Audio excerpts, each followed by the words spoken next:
Hello, হ্যাঁ বালচোদা singer বলছো? হ্যাঁ বালচোদা সিঙ্গার কাকে বলছো? ফেমাস বালচোদা সিঙ্গার বলো। হ্যাঁ হ্যাঁ হ্যাঁ, ওই ফেমাস বালচোদা সিঙ্গার।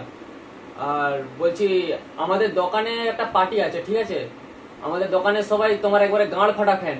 তোমার টিভি গান শুনে সবাই পাগল হয়ে গেছে। আমাদের দোকানে এখন তোমাকে দরকার, বুঝতে পারছো? পার্টিতে সবাই তোমার গান শুনতে চাইছে। তোমার কি ফাঁকা হবে একদিন? হ্যাঁ হ্যাঁ হ্যাঁ হ্যাঁ, ফ্রি হবে। তাহলে কালকে চলে আসছি আমি, ঠিক আছে? আর এন্ট্রি ফি 500 টাকা দিয়ে রাখবেন, ঠিক আছে? তুমি 500 কেন, 1000 টাকা নিবে, তোমাকে আসতেই হবে। তুমি কালকেই এসো, সবাইকে গান ফাটা গান শুনে সবার গানটা ফাটিয়ে দাও। 2000 years later. এখান থেকে কি আমাকে বুকটা করা হয়েছিল? আরে গান ফাটা সিঙ্গার? না না সরি সরি সরি, ফেমাস গান ফাটা সিঙ্গার।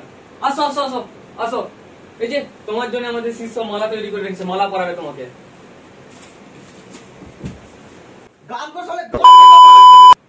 ঠিক আছে ঠিক আছে, গান ফাটাবো। তুমি বসো, তোমার জন্য নাস্তা মাগাই, কি হবে বলো? ঠিক আছে তাহলে গান ফাটা সিঙ্গার, তোমার গানটা তাহলে শুরু করো। আচ্ছা ঠিক আছে, শুরু করছি। Exclusive